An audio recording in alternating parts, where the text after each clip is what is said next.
Well, welcome to another edition of the OFM podcast. I'm Peter Defty, and I'm sort of like the chief guide in this journey to higher health and peak performance. And today I've got on one of our ambassadors and a guy who's kind of old like me chronologically as far as the numbers go, but he's actually in a lot better shape than me. I consider myself a slouch, but I'm not where I would like to be right now. But I think we can talk about that because that'll be part of the conversation. Is because we're both entering into our 60s, right? Yep. Well into our 60s, and so Tony Konvalin, did I get that right? Close. Konvalin. Konvalin. There you go. Like convalescing. Yes, I've heard that before. Okay. Well, we can make some fun with that, right? Yep. Tony Konvalin, who I've grown to really have a lot of great conversations with, and he's become like one of our chief people and is going to help us with some of the coaching. And he's got a real great journey to this because he's been a lifelong athlete. Is that correct, Tony? Yeah, grew up playing the real football, the one they do on the pond, other side of the pond, and then moved to running in high school. Okay, is that soccer like yes. His guitar? Yes.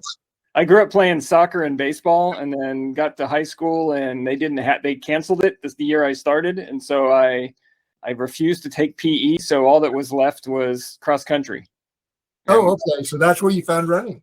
So Tony, one of the reasons I wanted to have you on there is you kind of represent the everyman, right?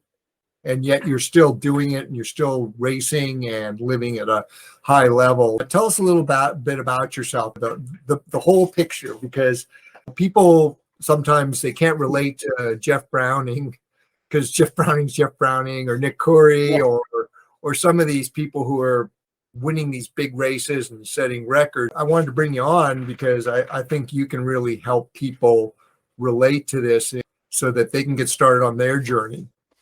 Yeah, basically, as I said, I started running in high school in 1973. Was terrible at it. I always tell people I'm like the late bloomer. My senior year, I was like the number 2 man on our team. But till then, I was getting by everybody. I had good speed. I ran because if you play soccer, you run a lot. But my senior year, then I decided and went to college at the University of Arizona.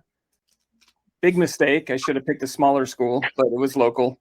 And never really realized I was any good because I'd run a 15-minute 5K, but all the guys in the team ran like 13:30s and 14s. I mean, we had a really good team. Now, where did you grow up? My dad was in the Air Force, so all over the place. But when I started running, it was in Tucson. Oh, so your dad was based at Davis-Monthan at the time. Yes, that's when he retired there. So that's where I went to high school when he retired. And ran there. So I went to University of Arizona. What year was that when you were running in high school? What years were those? 73 through 77. Okay. Yeah. Shoot. Yeah, I occasionally was down there during that time.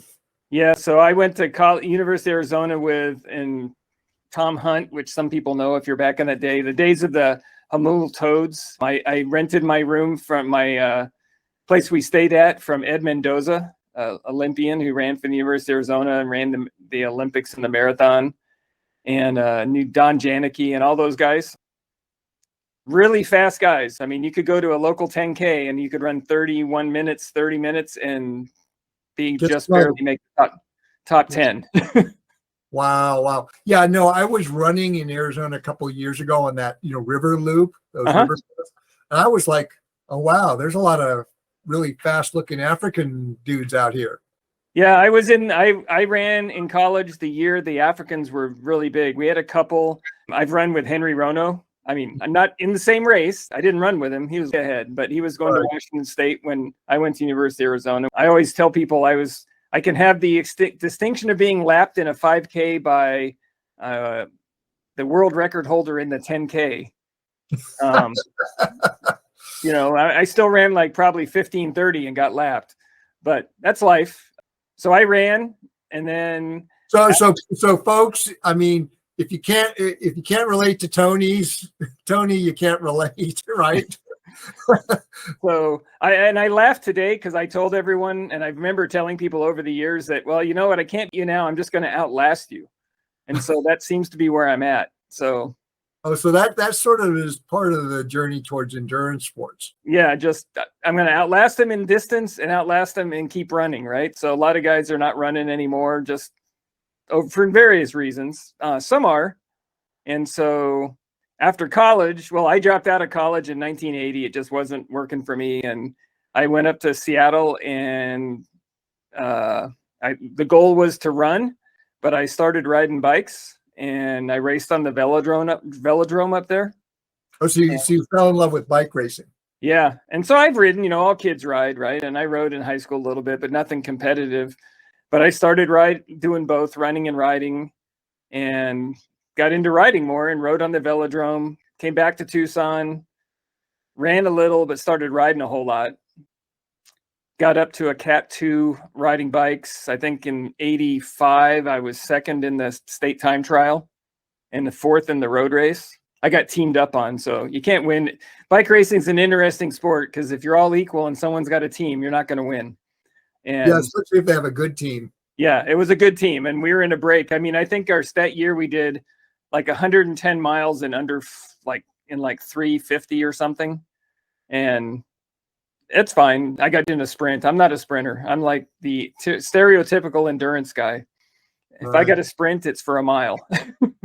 Yeah. But you had great training ground in Tucson because of Mount Lemmon Road and all the desert and getting hot adapted. I mean, I was talking to John this morning, and we were kind of going over the World Cup thing. It's like Morocco's still in the game, and I mentioned, oh yeah, probably because they're heat adapted. Because you can only cool a stadium so much, right? Yep. So actually, if anyone that rides in Tucson that does the shootout, we were in the original shootout. It didn't have a name back then. Oh wow! It was one of the hardest rides you'll ever do. It was a training ride, and they were like great. I mean, some were fast and long, some were just short sprints, but different rides. But we did that every day, once a week, and then got to a Cat 2, and then just kept racing, and then got to my 30s and got married and couldn't train as much and sort of didn't ride as much because I was basically fodder. You enter a race, pay your entry fee, and then have all the pros blow you out, because back in those days, if you're a Cat 2, you raced in 1-2 pros. So if you're a Cat 2, you're at the bottom. Now, somewhere in there, you did get a degree in theology, correct? So not then. So that's a difference. I went to University of Arizona. When I was 40, I decided I wanted to go to seminary. So I went to seminary, and the sort of joke in our family is that I got my degree, but then I had to go back and get my bachelor's. So I got my bachelor's. So I have 2 diplomas. My bachelor's, I don't remember what year, but it's like in December, and my master's is in March because I had to do a couple classes to clean it up. So yeah, I have at work, I work as an engineer, but I tell people, they ask me what my degree is, and I go, yeah, I got a degree in theology. So it's okay. So I basically kept riding. I rode quite a bit, and then I ran. I always run a little bit, even if I didn't run a lot. That riding sort of takes a lot of time, and got back into running somewhat, and then sort of had a spell where I didn't do much of anything. I was riding, but started gaining weight, and my family, we decided to get out of California, and we moved to Kentucky. Now, where were you in California? So you Fullerton, moved to California. Okay. So Southern California. What took you to California from Arizona? Just work? Yeah. I basically went to Seattle to work, and then I got a job with Univega Bicycles, if anyone knows bikes, and that got me into California.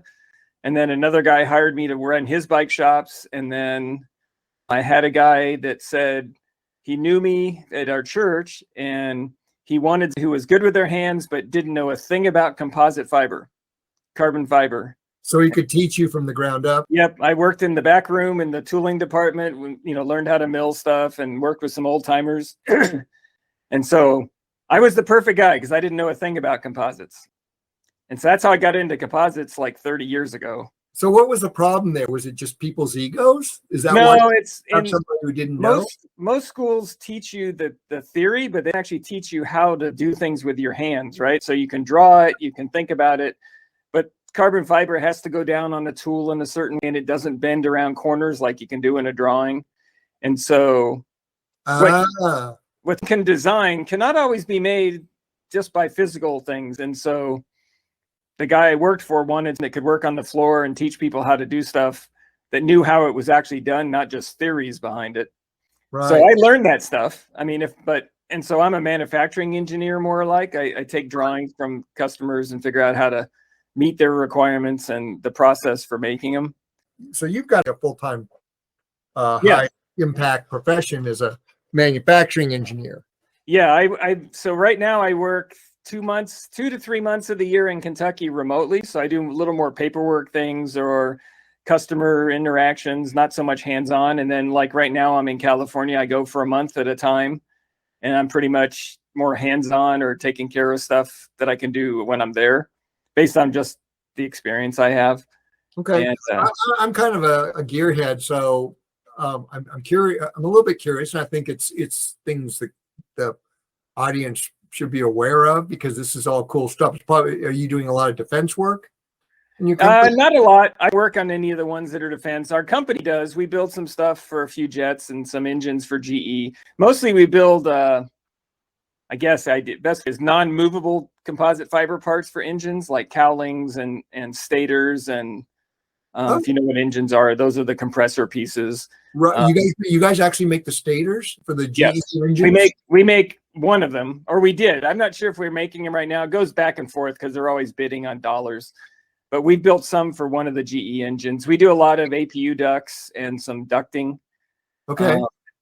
But we also do that for Airbus, and we're just a general we build for like the. You mean for Scarebus? Yeah. But we build for all the engine. We actually build for Airbus themselves. We build for the engine manufacturer that they may go through for whatever engine. So we'll build some engine stuff for Boeing or the GE engines or the Pratt Whitney engines and stuff like that. Or Safran. So we're like we work for the primes, and we design anything. We have one part for the C-17 we designed, but that's sort of, we just build spares. Is that for the flaps or for the engine cowl? No, we build an APU duct. It's actually a piece you can see that's open whenever they're on the ground, because that's the only time they ever use it, right? They open the door. Right.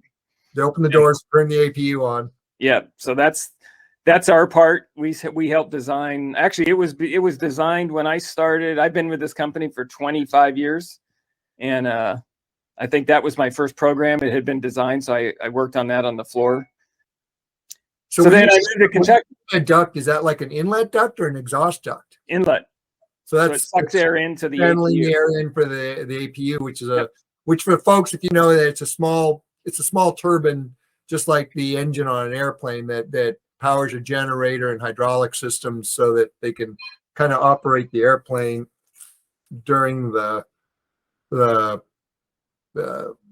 ground operations. Yeah. So if anyone wants to know if it's ever super hot in your aircraft sitting at the gate and they have any airflow, it's because their APU is not working. Yeah. And I was on a plane just the other day, and I'm going, okay, telling the APU is not working, and right over the loudspeaker, well, it's a little warm in here till we get going because our APU is not working. Oh God. Yeah. So I mean, this is real world stuff Tony works on. It's kind of funny because I used to be a test pilot for an aircraft company that built spray planes, and they were a subsidiary owned by a company called American Polytherm, which was one of the original people in that sphere, and it was funny because Hal was a brilliant engineer who had in the 60s was working for Aerojet and came across, he kind of merged the whole thing of chemistry with rocket nozzles. So he came up with the composite rocket nozzles and built his company on that. But, but I think what happened was he was just so wildly successful in the defense stuff that he got a big ego, and he had a bunch of yes people around with him. And when that defense came down with the fall of the Soviet bloc, in a lot of defense companies, if they didn't know how to use lean manufacturing. They were out of business, right? But Yep. but the point I wanted to make was I actually knew about the original Kestrel bikes because that's where they were made. Right. The original Kestrel bikes were made by prototypes were built by American Polytherm. And it's like Hal had all the things to have made it big. But if you have a good business operation around you, you kind of can fold. And it was just kind of a sad thing because they had a lot of good things going, including the aircraft I was doing test flying for. Right. And it just kind of went by the Kestrel. The Kestrel was the original carbon fiber bike. And now, carbon fiber is just like one of the main materials, if not the main material of cycling now, isn't it? Yeah, it's the main. I mean, I'm a titanium. I have one, but my next bike's going to be titanium because I like forever materials. But yeah. And that's why I use the term Scarebus, because Scarebus uses a lot of composites, and I'm kind of an old school rivets and aluminum guy. Yep. I've got this particular thing right now that I'm kind of on this thing because they just rolled out the last 747. Right. And I kind of think that Boeing kind of wanted to kill that thing because if you make airplanes too well, people need to buy new airplanes. Yeah, it's called planned obsolescence, right? That's right. And Airbus, they've had a good model with their 300 series in terms of the airplanes buy them, they fly the what out of them, and then they send them to the boneyard. Yep. So it's kind of an interesting time, but I think that's a great way to frame this thing, because when it comes to our bodies, we want that planned obsolescence. Maybe healthcare wants us to. Yes.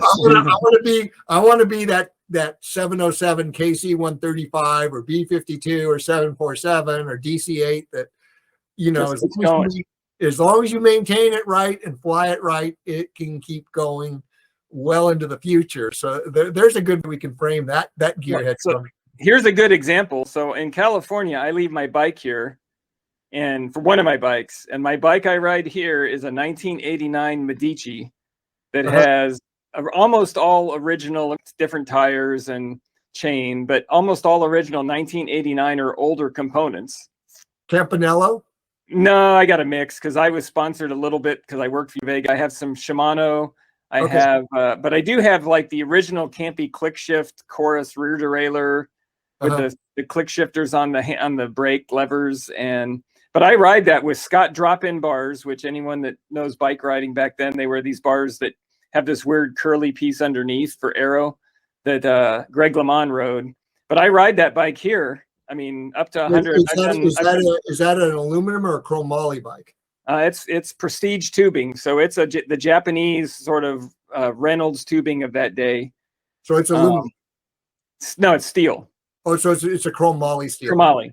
Yeah.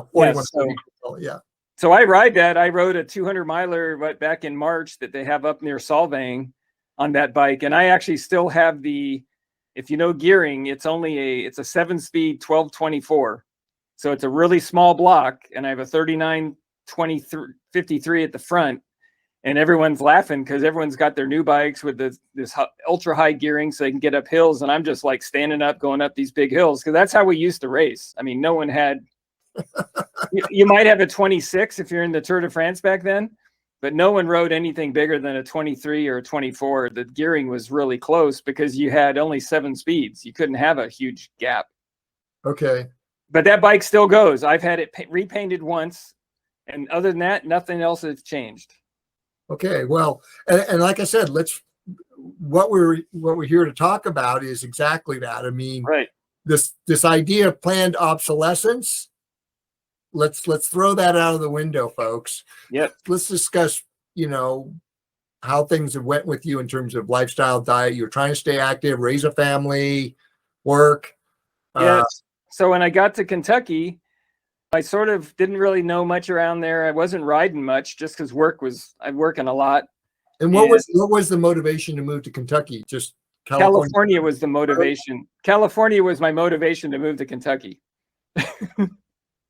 And so we were actually going to move. I actually tell people we were going to move to Tennessee because we had friends there. Then we were going to move to Virginia because we had friends there. And I just say it's God that I moved to Kentucky because I looked up and found a house at a ridiculous price. I got a 29-acre farm and couldn't pass it up and moved to Kentucky. My job worked out that I could work remotely, but I wasn't working out as much. I'd ride once in a while and I'd run 2 or 3 miles. Well, if And you I have got a up to 29-acre farm and a family, you've got more than enough on your plate. Yeah, but I got up to, and it's hard for me to even think of this now. I got to like 230 or 240. What? Yeah, but I'm a big guy, so I'm 6'3", and if you wear baggier clothes, no, it doesn't look like you're overweight. I'm 6'2", and when I get over a 190, man, I feel like a toad. Well, yeah, so I didn't feel that great. And then a family that I met, they were doing a little running, right? So they were running 2 or 3 mile runs. And so I joined in and yeah, I like doing this. And then I remembered, I think between just some things I read, and I remembered back in, I mean, a long time ago, some of the ultra distance riders were doing fat adaptation. Right. But back then, the same thing you hear today, I'm like, yeah, that's fine. You can do fat adaptation, but it's going to kill you when you get older with all that fat, right? Because I was on the same mantra that fat's. So you were in that, you were imbued with all the, I guess for my kids, I'm going to let my conspiracy theorists come out, that narrative of high carb. Yes, I had blown that off, but now I can look back and I remember you ran in Tucson. There's a trail there that I have one of the top times on. And we used to run it, and it's, most of the runs are at 2 hours or just under if you run fast. I never took food. Is that Sabino Canyon? Yeah, so there's the Bear Canyon Trail. Okay. I have like the 4th fastest time on there, which will stay for a while because the trail's been eaten up. But the point is, we never took water. We never took food because you didn't have things back then, right? There wasn't. Right. I mean, even you didn't have pockets in your shorts even. I mean, it was like, what? You went for a 2-hour run, you went with what you had. Right. My friend Bruce LaBelle, who in his 20s and early 30s, he was one of the top 5 finishers at Western States. He said for his training runs, he had a little lab squirt bottle and hard candy. Yep, that was all we would take. And that was forced fat adaptation because you were going to go out there and you had to train on that, right? Yep. So I was getting heavy and I started listening to stuff. I think I'd listened to some stuff you had. I had read some other stuff from some other. How long ago was this? Let's get a timeline going. Probably thinking back, maybe 6 years. Oh, really? So you're really a fairly recent convert to this. Yeah, full time. I mean, I've heard of it before, but actually making a change to eat less carbs, eat a little higher fat, watch my diet. I mean, I always tried to watch my diet, but between running more and that, I think over the last 6 years, I'm down to 175, 178. I know you're where I want to be. I'm a little about 15 pounds above that. So in other words, you had probably like a lot of people in the audience who consider themselves athletes. You were kind of in the same thing as work, moving, 29 acre farm, kids, all the stuff that life throws at you. And then of course, thinking you were being healthy by following the guidelines that were government policy, Right. You turned into, despite your interest in riding and running, you'd kind of fallen into that trap most people do, right? Right. It's one of those things I tell people is you wake up one day and you're 230, right? Because I never pay attention. Like I said, I'm tall, so it's not like I suddenly have a gut hanging over but I did. I had a gut. I mean, but you notice it because your shirts are loose and whatever. But it's like you wake up one morning and you're going, yeah, I feel that great. And then you're standing on the scale and you're like 230. And I'm like, 230? I weighed like in college, I weighed about 135, which is probably not healthy. No, I was in that range, 135 to 155 in college. I mean, I couldn't put on weight to save my life. And I think a lot of us who grew up then and ate decently. My mom always had fresh food, like sodas and other foods that are real common today was like a treat for us. Right. Right. You probably grew up the same. Right. Right. So I was like 135, but when I took up bike riding, which one reason I really am a proponent of people, if they're going to cross train, bike riding is good because if you actually ride correctly and climb hills correctly and all this, you do get a little more full body. Because I mean, I'm not big upper body by any means. but I definitely are stronger than I am when I just ran. And so you get a little more of that. My legs are bigger. That's the joke around my family is that I have like, my dad's was from Czechoslovakia. So I have like Eastern European lower part. My legs are big, and my upper is like Western European because I was born in England. So you got the sort of just skinny. But that's actually a really good physique for running and riding, right? Right. Well, and it's good. It's good physique for hunter-gatherers. I mean, look at T-Rex. Yep. So that's me. That's the skinny of the guys I rode with when I did this 200 miler were laughing because for someone my weight and height, I have fairly big legs. But that's just how I've always been. And playing soccer does that too, because that's sort of like sprinting around. And then I've ridden and I run, and I've always been pretty good on hills. So that's sort of my thing. But this all really kind of, you took a pretty big hiatus from regular training and staying in shape because you wind up at 230 if you're training. No, I would say, I tell people I've been running for 49 years, but there were periods in there I might get a run in every week or so, or piddle around on my bike. It wasn't training. Yeah. Nothing like I do now. Cause I probably I ride a lot on my trainer in the basement. So I'm a big proponent of riding on Zwift and stuff like that, because it's the best use you can have of time that there is if you want to ride, and safe. I have no cars have run me over on Zwift yet. Boy, I'll tell you, that's one thing. I had a conversation with another client, and he had, one of those situations where there before the grace of God go I, that a truck went by him. He literally, could feel it scuffing him. Yeah, well, I've been hit 3 times. So over the years. Nothing serious. I mean, one serious one, sort of. I mean, I busted up my knee a little, and I've had it. Yeah, I guess the other one, I got like 35 stitches in my jaw.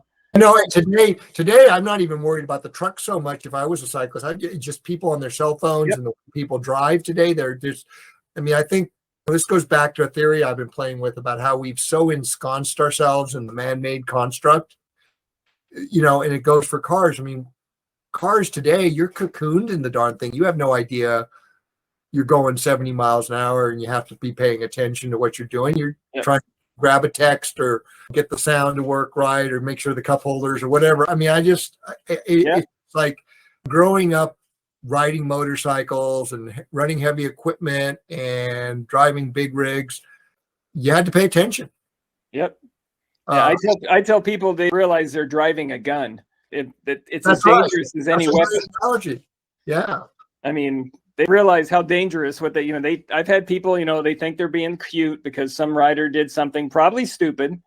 And so he wants to take it out on me because I'm riding, and they ride really close to you, not realizing that all they have to do is hardly touch me and I'm down. And yeah. No, it's sudden. But even then it's like what gets me, and I've talked to a lot of riders, is just people not paying attention. Yep. And so I guess, Zwift, if you're a rider, it's like you say, nobody's gotten run over on Zwift yet. I fall and crash as of yet, and I can put lots of miles in. I mean, I enjoy it. So I'm a little weird. I've done, like I was telling a guy today, I think I've done in the last 3 years 3,500 plus milers on Zwift in my basement. Boy, I think you and Corey should get in a competition. Corey Gower, our ambassador. I think he's a big Swiftie. Oh, because I ride for a team on this. I race on there when my schedule works and stuff. So I enjoy it. I mean, and it's the best use of time. I can get up in the morning, I put my clothes on, go down. Knock it out. I have a smart bike, so it's all set up. I get on my bike, ride for an hour, 2 or 3, whatever it is, get off, take a shower, go to work. Nice. I don't have to worry about cars. I don't have to worry about getting my bike outside and making sure it's oiled or whatever. And it works great. So cool. So you woke up one day at 2:30 and made this decision. So were you still doing a fairly high carb, low fat diet at that point? Yeah, I mean, I would say just your normal diet. I wasn't trying to eat more carbs, but it was the normal thing, right? It's right. But it was too much. It was too many calories and too many carb calories. Yes, was creating that hormonal shift. And so I owe a lot of where it started was philmafetone. Between training easier, the heart rate thing, I got into watching that. Then he had his 2-week test where you cut things out, and that was good because it showed me that as much as I like pasta, and I'm not like a total anti-carb guy, but I eat pasta hardly ever because it doesn't like me, and Yes. I like it. You figure that out until you get off it and then go back on Right. it, because you're so used. Your body's just like an alcoholic who has to Right. have a lot of drinks to get drunk. And that's what the 2-week test did, is you go off everything for 2 weeks and then you bring things back. And so like for me, I can eat potatoes and they do much to me. Some people have problems, with their glycemic index, but I can eat a baked potato. Now, to be honest, my baked potato is only a transport device for butter and sour cream. Yep. I had one last night like that. Yeah. So I joke that I could eat a brick of Kerrygold because I just love butter. So I always refer to the foods that I put a lot of butter on as transport devices for butter, because otherwise I just eat the butter. But so I just, I owe a lot of it really to Maffetone in starting that journey. It led me to look at other things. No, Phil is really a true Renaissance man. And I actually I'm going to give myself a little bit of credit to pulling him back into the sphere, because a lot of it was due to the fact that athletes I was working with were starting to win, and people were hearing about this, and everybody people who were in the sphere remembered Phil, because in the late 90s he'd actually kind of moved, and he still is, but he kind of really put his focus toward music.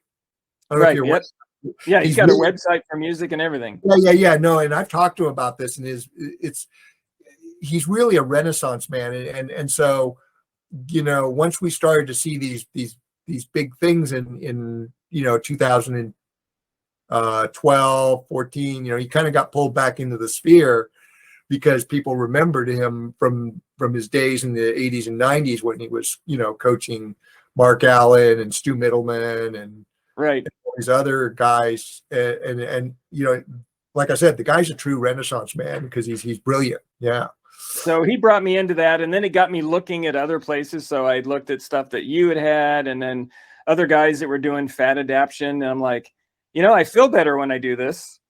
And I just started, to be brutally honest, that most of when I started, it's just very convenient, because I get up in the morning if I'm going to ride or run. I have time to eat anything in the morning, so I pretty much do every workout in the mornings fasted. Yep.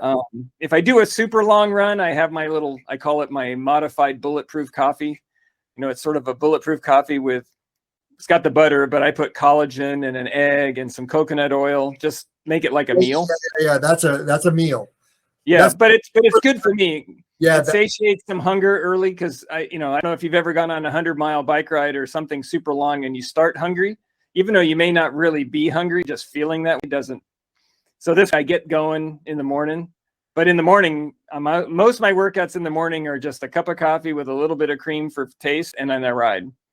And then my ride usually is just with electrolytes or just water.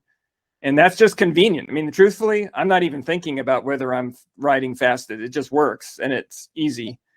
And so I started doing all that. And then, we started talking and got more intentional on things. And then I guess I'm sometimes a little, let's put it this, I have people that come up to me at races anymore and go, so how many carbs did you eat on this race? Because I probably should eat more, because when I'm racing, I probably need to take in more, but I just get so much into riding or whatever. I think about eating something, and I probably could do better if I took more in, which is what I'm working on. And I tell you, when I say taking more in, I'm not talking like, what some of the guys out there that are carb centric do, where they're trying to now, about it. Calories an hour. Yeah, we're getting, it used to be, well, guys, you could get 75, 8 grams, maybe 9. They're talking 150 and 120s and 150s. And, this is the new thing. How can you shove more in? And I'm like, oh, man, people are throwing up at 75 grams. Well, interestingly enough, I had a conversation with Jeff Joseph, our Austrian ambassador. And we're going to be doing a podcast with him and John Rutherford. John is one of my early adopters, and he was like the highest guy to record fat oxidation in faster. And we're going to do a podcast on CGMs. Oh, right. Joseph's doing some research, because both of them have extensively used CGMs, and the reason why we're going to do that is because, that's a big deal right now, right? It's the latest shiny object toy. But the reality that we're approaching it from is, before you start chasing your numbers with a CGM, your glucose numbers, you need to get fat adapted so you create that blood sugar stability we talk about, right? Yep. And Jeff was saying that the unfortunate thing he's seeing, he's going to do some research to verify this, but apparently the Super Sapiens program app is really all about trying to see exactly what you're saying. How many carbs can we shove down ourselves? Right. Yeah. And without spilling over into Pukeville. Yeah. And I his name goes out of my head, but the guy that won the Leadville race and then he won Steamboat Springs Gravel this year, he's a younger guy. He's like 26, probably can get by with it because he's younger. Well, the guy eats like 120 to 100 and whatever grams of carbs an hour. And I go, that's fine for him. But but what I'm concerned about is the average rider hearing that thinks, oh, I need to do that. Right. And the problem is that guy can do it and get away with it, quote unquote. Short term. But it's not going to end well. Yeah. With it. Yeah. And so, I mean, that's where I am today is, I pretty much, I tell people, they say, well, how many calories do you eat or whatever? I said, well, I'm the guy that I had a croissant today after my 14-mile trail run because it sounded good with my coffee. So I worry about that much stuff. Okay, Jeff, if you're out there watching this, you had your almond cake today in San Bartolome, and Tony had his croissant. So yeah, we're not like no carb. Nope. Yep. And the joke is I have like a weakness for really good cinnamon rolls, but like I'm not a down every, I eat 5 of them or anything. And the truth is, I always tell people I'm lower carb, higher fat, and then I have to say as compared to the rest of the world.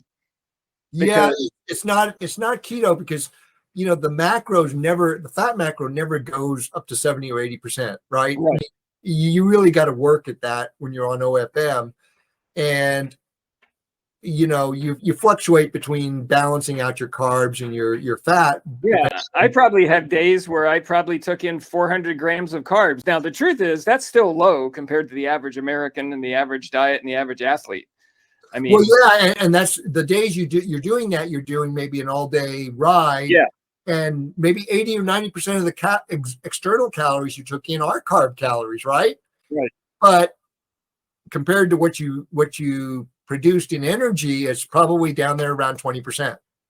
Right. And then there are days when I do any of that. I mean, I've done 100-milers with nothing but water and salt, basically. I mean, some sort of electrolyte. Don't forget, and I feel fine. We got to do the shameless pitch for Vespa. Yeah, sorry, and Vespa. and so the good part with Vespa, and I don't know if it's because I'm fat adapted, is I never notice anything with Vespa that I could say, yep, I feel this, but I can tell you at the end of the day, I didn't have an energy problem. Right. And I can see who might not be fat adapted could feel something different. Like I didn't need that carb. All I can say is I take the Vespa, I take it down, and I have like a craving for carbs. I may take them in if I know I got a big hard session coming or I'm chasing on the trail because I just want more energy, but it's not because I feel like I need to take it. Yeah. So it's like I say, what you notice is what you notice. You just need to have a good day. Right. So I can't tell, yeah, I took it, because that's what people want to feel, right? Because they think about carbs or whatever. I took this and I got this burst of energy. Yeah, but then you got 20, 30 minutes later, you got this. Right. So that's why I tell them if I'm in an ultra race or even in a bike race, if you can get it, if I'm in the last 32 minutes to an hour and wants to hand me a Coke to drink, I'll drink. No problem. It's jet fuel because I do feel it. Yeah. But that's okay. When I get the crash, I'm done. Right. And the truth is that's how we used to race back in the old days because you would take sugar stuff like candy. Yep. And the idea was you just kept taking the stuff because you knew as long as you took it, you might not crash. Yep. And so you just kept taking it, right? We'd suck on hard candies or something. But so like I tell people, I track any of that. I just sort of get a feel for it. And the truth is, and what's good about OFM, at least for I see, is that once you get into it, and I'm an engineer, so I would rather give me a spreadsheet that tells me what I need to eat and how much to eat because it just makes life easier for me. But at the end of the day, my body will tell me when I shouldn't have eaten something. Exactly. At the end of the day, it might be hindsight, but I have to learn from that, right? That's my problem. Well, and that's part of what going back to this man-made construct. We've lost that trust of our own intuitive knowledge. That own, our body can tell us. Yes, and we've lost that because we've taken ourselves so far afield of the natural world, right? Right. Once you get, like I say, all I'm doing is trying to get us back to that physiological state that we were meant to have, right? Yep. And that's what I try and push, is that at the end of the day, this is all about getting your metabolic health such that you have to rely on big pharma, you have to rely on the medical system. The old saying, food is your medicine, is true. Yeah, but it's more than that. I mean, there's the training. You got to exercise. You have to get enough sunlight, or at least get some sunlight, and get supplement with vitamin D. You really have to learn to manage stress in the modern world, because there's so many what I call insidious stressors that we even realize, like all these notifications and texts and things that come at us. They're pinging some very primitive fight or flight hardwiring that's not meant to be pinged the way it is now. Yeah, so I would say that one of the things this is a pitch for moving to the country, but I have less stress living in the country, let alone that I work in my house. But, a traffic jam where I live is the Amish buggy that just is in the road going somewhere that I've got to wait till I get to a turn I can get by, or the tractor in the road. So you have Amish in Kentucky? Yeah, I have like probably 4 families on my road. Oh, really? So yeah, they're all from New York. It's they're whatever they call it. I can't remember what the term is they have from their group, but all of them are from New York. Most of them are from New York. Okay. Yeah, we used to have a lot more, but by me, there's a fair number. I mean, you have to watch out at night when you see the slow-moving red lights ahead of you and realize that's a buggy. Oh, interesting. Fascinating. Oh, yeah. You have to watch where you run in the morning on Sundays sometimes. All right. So you've gone from being relatively sedentary, 230 pounds, to where you are now. And tell us about some of the things you've done this year. I think there was a gravel worlds, and so I basically run 5Ks and locally and stuff whenever I'm around. And I think I don't know if I broke 20 this year, but I'm right around the 20-minute range. I know I could probably do better, but I never go into them like that's not my goal race. The big goal race this year was Gravel Worlds, which is what the picture is behind me. That's 153 miles in Lincoln, Nebraska. And if anyone thinks Lincoln, Nebraska is flat, they need to look at my GPS, because I think it was 11,600 feet of climbing or 11,300 feet of climbing. It's jokingly called Death by 1,000 Cuts, because it's up and down on gravel roads, not anything hard. Personally, for me, it's my jam. It's like, I'm not a technical guy. I want to fall. And so this is like really gravelly, so it's not fast. So I did that. In June, I ran a 50K on the river trail out here, which I hadn't run that far in quite a few years. Just decided I was in town and there was a 50K, and my brain wasn't smart enough to know that my farthest run was a half marathon. So why not run 31 miles? I ran, I think, 4:38 and got second. Wow.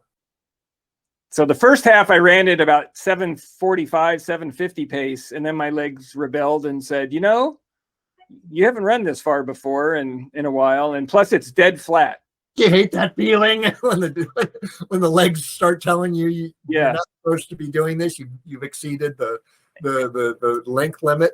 And if anyone that runs knows that personally the hardest run you can do is a dead flat run, because it's the same muscle for 4.5 hours. There's no changing. And that's what this race is on, a river trail. Well, right now, as we speak, desert solstice. Yeah, I saw Jeff's out there. Yeah, Jeff's out there. I mean, he's a mountain trail specialist, right? But this is like mental training for him. It's going to be interesting.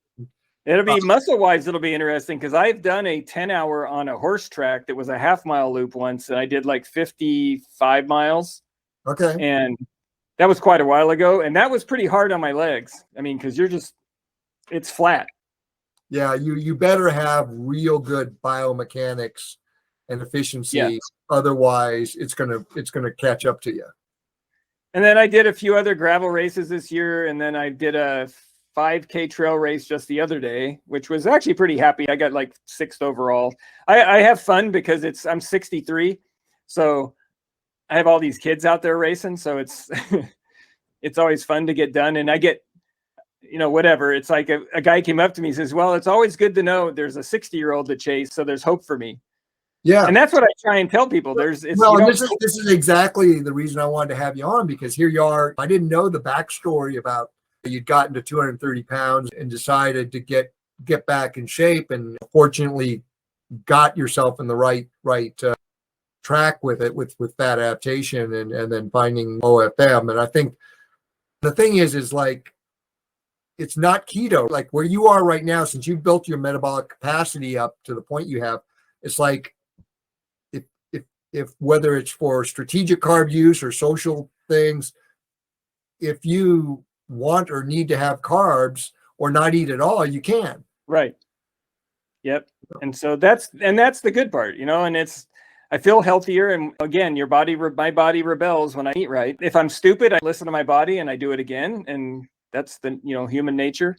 But for next year, so right now my training is I'm doing a 50K trail run in May, which I haven't done I did like 3 years ago. So that'll be interesting. Which one is that? Yamacraw. It's on the Daniel Boone National Forest. Oh, cool. It's not super hard, but it's one of those ones where there's lots of roots and rocks, and I need to be careful, because I always tell people being 63 with size 12 feet is not the best thing sometimes for trails, because my feet tend to catch things. But now, well, I'm the same age as you are, and I got size 14 shoes. Oh, so yeah. Yeah, but that's getting me ready I'm doing Gravel Worlds again this year, but I'm doing what they call the Gravel Worlds Double. Yeah. So on Friday, you run a 50K with about 2,000 feet of climbing. It's all on gravel roads. And then the next day you do the 153-mile bike ride. So that's your goal event for next year. That's the big race for next year. Okay. And in between that, there's going to be a 50K race, official 50K race. I'm sure there'll be other races you'll do for training. Oh yeah, I'm doing the 50K there, and then I got another 140-mile gravel race the month after Gravel Worlds that I'm hoping to do in Colorado. And then I filter in some races. We have some local gravel races, but our local gravel races are what we call enhanced gravel, because half the people ride mountain bikes, because they're pretty rough roads. They're not like Colorado's roads or Nebraska's even. They're pretty up and rutted, and I always tell people our hills, almost any 100-miler you ride in Kentucky where I live, you will get 8,000 feet of climbing. Wow. Because they go up and over hills. No one cuts through hills, and they believe in switchbacks. And so I have a hill by my house that's got a spot that's like 18%. And there's another one that I ride. Sometimes it's like 25% for about, not very long, 100, 200 feet. But they just go uphill. Wow. Have you ever thought about that gravel ride? They have a gravel bike race early in the year, like out of Bakersfield somewhere. March or April, they got one. They've got a gravel race. I don't know about that one. I know there's a few that there's so many to do nowadays. Yeah. And the ones down here, I have a gravel bike. There's a couple I would do. There's some up by me that I may try next year or so. I'm hopefully in the next 3 years I can retire and then work in the local bike shop, and then I can find ways to go race more. Okay. Well, yeah, but then we can't get you out to California. I'm gonna try and pull you out later this year to get out in the Sierras for some high runs, man. Yeah. No, I used to live in Minden, Nevada, in Gardnerville, Nevada. Okay. And so I've ridden up Kingsbury Grade more times than I can count, and then over through Tahoe. And I'm not knocking Tahoe in that area, but boy, you get south of Sonora Pass, yep, into the southern Sierras. From there south, it's just epic. Yeah, they have a bike ride I've never did, and I live there. I don't know why I never did it. It's called the Death Ride. Yep. And that's on my list still, one day to go back and do that, because that's got some killer hills. Yeah, no, it's got some killer grades, but in terms of the the running, hiking, boy. You Oh get yeah, some- no, I have I have hiked from Tuolumne Meadows to Mammoth once, and I remember meeting a guy when we were hiking that was running, and back then I didn't know much about ultras, so I never would have thought about it, but I could probably do that one. It's like 35 miles. For the audience out there, when you're doing these kind of runs, we call them runs, but there's a lot of shuffling and power walking involved. Yep. There's also a lot of cursing. Yeah.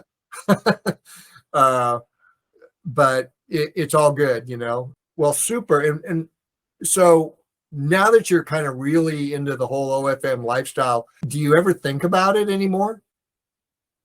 No, I mean, you're an engineer and you would want to engineer it, right? Yeah. So only thing I will say is I do have to be, because one of the advantages that I found with Vespa is it does help the fat burning, which helps. And we always talk about this. It helps the recovery because you get the damage. Right.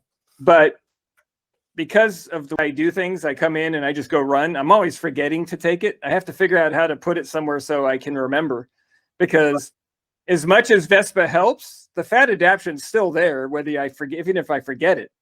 Absolutely. Absolutely. And so I may lose some of that extra, but I got to do things to make me remember. But as far as how I eat in general, I think about it. I just know there's things I like that, but it's not going to do me any good. It's not going to be a benefit to me. And in terms of how you live also, I mean, like me, I'm really lazy. Getting me out the door is really the hardest thing, but I'll get to where I feel just so bad that I'll drag myself out. Right. You're much more disciplined and structured in your training than I am. I need some carrot like Charlotte saying, "Hey, I'm going to go up and run up to Cap Peak. You want to come?" And it's like, okay. It's not all. I have to admit, there are days that I get up and who wants to go out the door, but I always do know that if I can get 10, 15, 20 miles down the road riding, I'm fine. That's right. It's like getting out the door, right? Right. It's that for me, I know that first 3 to 4 miles of running is going to really suck. And then all of a sudden that switch, you hit the switch. It's like, this isn't bad at all. It feels pretty good.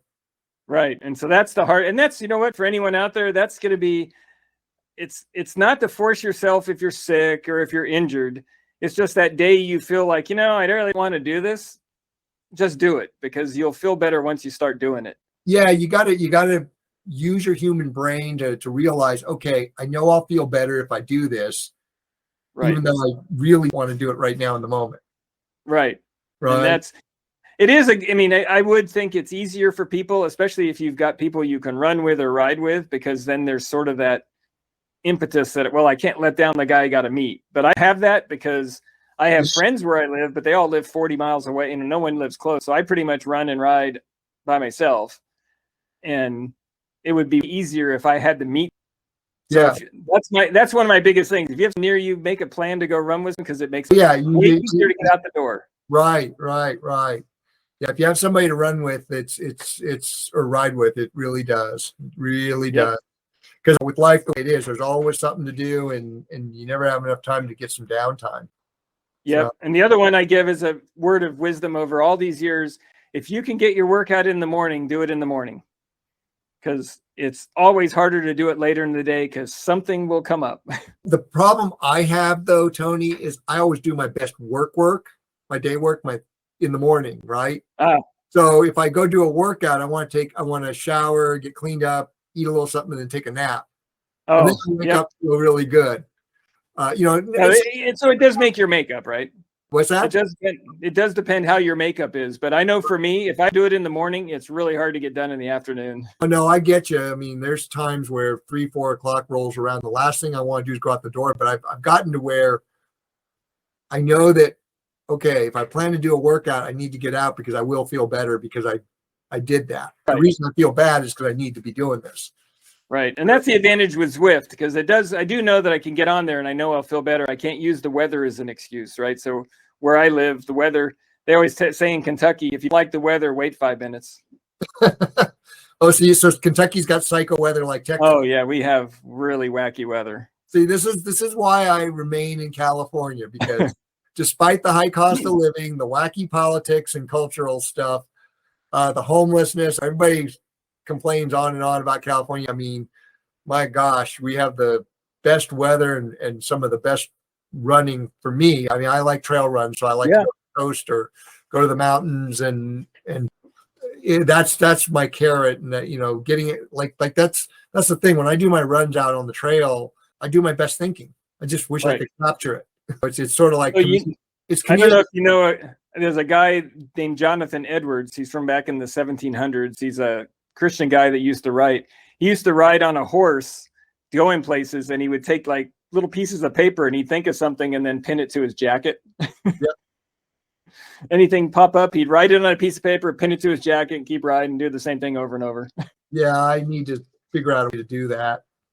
Because I just let go, and it's like all these random thoughts come, and some little bits get captured. Most of it just gets circulated back. Yep.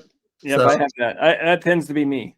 Yeah. So, well, cool. Well, thanks for having this conversation. What kind of advice would you give to somebody listening to this, whether they're an athlete or somebody who was where you were 6 years ago? The biggest one is give it a try, right? It's going to go against the grain of what you've been taught and been told for years, but put the effort in and you'll see the benefits. I mean, I always hear people talk about all, this and that about what the pros do, but the average person runs under threshold, which is perfect for burning fat. Right. And you just need to try it. And if I was going to put a plug in, well, look up at OFM, because there isn't just one way to do this, right? So everyone thinks of fat adaptation and keto. This is not keto. This is not keto. Right. And I've written on that, and you say that, and people need to realize that this isn't keto. Keto's a tool, and I'll do keto for a week or something sometimes because I do feel better. I do keto. I just go start fasting. Yeah, so similar thing. But the point being is that when you hear about fat adaptation, think it's this one niche you've heard, right? That one size all high fat diet, right? Where you're forced to bacon every day. Check out the OFM website. Look at the blog posts and the info on, and that there is another way to do it that's not carb phobic. It's using carbs as they were intended. I always tell God made us a certain, which was to burn fat as a large part of our fuel. But yeah, you're going to burn carbs when you need them. And and the thing is I'm finding with our work, and I say our work because it's working with athletes like you and Jeff and Peter and all the athletes I work with, all of them, regardless, is, it's individualized, but carbs are essential to actually increase your fat adaptation because you need the carbs to get that little push carbs are known for. Right. So you can perform at a higher level and create that adaptive stress from training to get better at burning fat at higher rates. Because the problem with a straight ketogenic diet is you end up, it's a really, ketosis is a conservation state, especially the current science is practiced, because as you probably know, and you probably fiddle around as an engineer, an OFM fat adapted athlete runs very trace to low blood ketones. Right. Whereas the reference range that's established by science is much higher.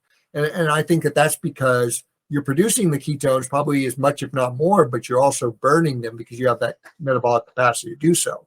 Right. Whereas a sedentary person doesn't have that metabolic capacity to burn ketones. So if they're in an excess energy state, their liver's going to be dumping ketones into the bloodstream. And all of a sudden, you've got these high ketones, you think I'm there, or you take a ketone ester and you think I'm there in keto nirvana, right? Yeah. So the point is to give it a try. There's nothing to lose, right? You'll feel better. Yep. And the only thing I would also add, and this is I see it in all these people that always try and give the poo-poo to fat adaptation, is they always try it and go, well, this person took 3 months. I can tell you from my experience, I experienced the fat adaptation maybe 3 to 6 months. I felt some of it, but I've been doing this serious for 3 to 5 years or whatever. And it takes time for your body to get fully fat adapted. It's not an overnight thing. you can get stages of that. But if I tell I rode 100 miles and didn't need to eat anything because I didn't feel like it, that doesn't mean if you do fat adaptation 3 months from now, you can do that. I mean, you might, depending on your body, but it's, some people, it's not something, but at least look into it, because I think if you look at the actual, how mechanisms and the science, when I say science, that's a dangerous word nowadays, the way we use that. Oh man, it's a loaded term right now. Yeah, I know if I like using it, but if you just look at the information, and again, look at what most people do, they're running at below threshold. Yep. You need to burn carbs. And to add to that, based on all the data, I was showing you those charts, right? The historic thing says you cross over at 65%. A well-trained athlete crosses over 65%, which was corroborated by the high carb diet cohort and Faster's keto group, which in the real world they're OFM athletes, but during Faster they're keto. They crossed over at 75% of their VO2 max. Right. A big thing. But like, as you can see, if you're well fat adapted, you cross over at the very threshold of your VO2 max. So if you're doing exercise at or below threshold and you're fat adapted, it's where you should be, right? Right. And you need those things. And it's sort of like, that's the if there's anything that's a beauty to it, that's it, right? That's the fuel you should be burning. It's like, the hybrid, right? I need that super juice for most of the running. And then when you do need it, it's available. That's right. It's like, I think the best analogy I can come up with is like nitrous oxide for your car. Yep. I mean, you have a little nitrous oxide tank and a little hit when you need it to go fast. But if you were running that car if you just had that button stuck open and you had a big old bottle of nitrous oxide, like a high carb athlete, you'd blow the engine up, and you can't have a big enough bottle. That's right. That's that too. You'd have a big enough bottle of nitrous, and you have a giant bottle of the other stuff, of fat. Yeah. So, and so, and I think that what people need to realize is change is also hard. And like if we know consuming a lot of sugar is not a good thing. I mean, most people know that intuitively, but they make that connection that carbs equal sugar. And then, so they've been told they need carbs.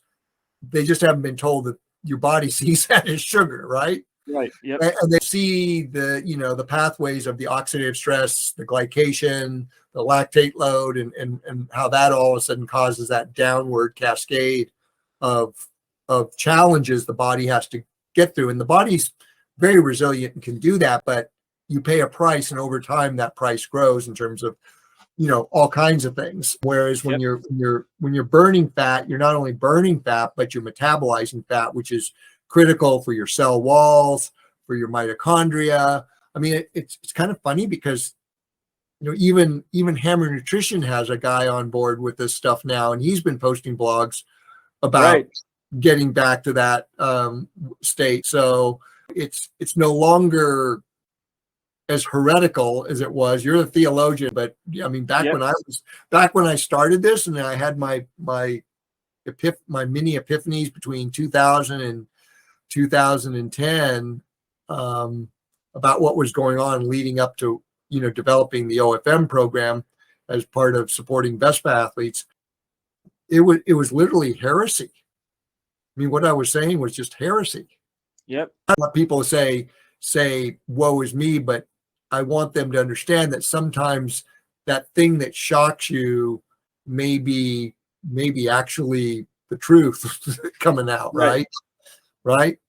Yeah. So the good part is, though, more and more people are doing this. I mean, it's not everyone, but you can say the proof is in the pudding. And if you see 3 guys, but when you start seeing more and more people being able to do this and not have to suck down 100 grams of carbs an hour, it does make people at least have to go, well, it works for you. And so the more people they say that to, I think over time people are going to see, maybe it'll work for me. Right. And that's the hope, right? Because I have, like I said, I go to races and I've had people joke about, so how many carbs did you have? And they go, well, it's not for me, but my hope is over time that they'll try it and see that the great benefits. And it's not just that you can ride faster or longer, it's healthier. And it's like, because I go down those rabbit holes when I'm looking at these pathways and what that 100 grams an hour of carbs for, say, 4 hours, right? Say you're doing a century and you're hammering away. That 4 hours at 100 grams is doing in terms of the oxidative stress, the lactate load, the glycation, and then what that does to impact your mitochondria, your cell wall layers. It's just, people need to realize that a little sugar goes a long ways, but a lot of sugar is doing them really serious damage on a hormonal level. That I just know it's not simple. It's very complex science, but it's simple in terms of the execution, right? Yep. I mean, we're just getting back to nature. There's all these things happening in what I call this downward cascade of metabolic dysregulation, which, as the Warburg theory says, most cancers are metabolized anaerobically, and they have to use glucose Right. as fuel. And so I just that was my epiphany when I started this as my day job and working with athletes with GI challenges and bonking challenges, is like going through the physiology and pathways for all this. It was like, oh my God, people are just destroying themselves. Yep. I think that people really got that message and took it to heart. They kind of start to think about some really basic things, like the reason we store fat is that's what we're meant to burn. I mean, Right. actually we have a very robust glycogen storage system for our fight or flight fuel, but it's meant to be fight or flight, not Right. main fuel tank, right? I mean, Yep. if you can store 2 hours of glycogen, that'll take you all day in terms of those surges, right? Yep. Sure does. Yeah. Well, cool. Well, great conversation, Tony. Anything else you want to add to that as we close out for this one? No, just mainly just if you're skeptical, try it. It's not going to hurt. It may be a little uncomfortable when you do the first stages. We have the reset, do those things where there's a time when you have to cut back and to get your body to work over. And it takes some work. So it's not a freebie, right? It's not like a magic pill. I mean, Vespa is not a magic pill. It's a tool, but it's a tool. It's a tool. And so there's no magic pill. And so yeah, I wouldn't want anyone to think it was. Yeah, as good as Vespa is, as good as carbohydrate restriction is, meditation, mindfulness, all these things are all tools that you the individual need to tailor to your lifestyle and make it your own, because that's the thing. It's like it goes back to my 3 constants. You're an individual, you're meant to burn fat aerobically, and we're meant to move a lot. Right. And you're doing all that, right? And that's why I tell everyone, and I've been posting when I post, is basically take responsibility for your health. There's no one out there that's going to do it for you. I don't care what pill they offer you. And I keep saying this, with the data from the last 2 years, it's pretty obvious that one thing you all can do is get your metabolic health in order, because the last 2 years have really made it really clear in the data that the people who are suffering the most are the ones who have these multiple comorbidities, which is Dr. Kathy, who's working in the ICU treating patients at that level and keeping them alive. And again, I'm not against modern healthcare for acute situations, because we all need it if we're in an accident or something happens, but we can keep ourselves at that arm's length by doing this. And Kathy's, that's what Kathy says, is like almost all the stuff she sees is preventable. Yep. The vast majority of it wouldn't put her out of work, but the odd accident or gunshot wound or whatever that she has to be a trauma surgeon on, that's rare compared to what she sees in the ICU. So yeah, I mean, we can keep yourself at arm's length, so you just have the healthcare for when you really need it, right? Yep. And take responsibility and take care of your body. Yeah, but I mean, it will take care of you. But we live in this age where everybody's got rights, but nobody wants to take responsibility. Yeah, I know. It's probably not a good word, responsibility, right? Right. That shows you what a couple of throwbacks we are. Yeah, I guess I'm sounding like an old fart. So that's whatever. Yeah, but next time that old fart doing a 5K, you'll pay attention, right? Yeah. All right, Tony. Thanks very much.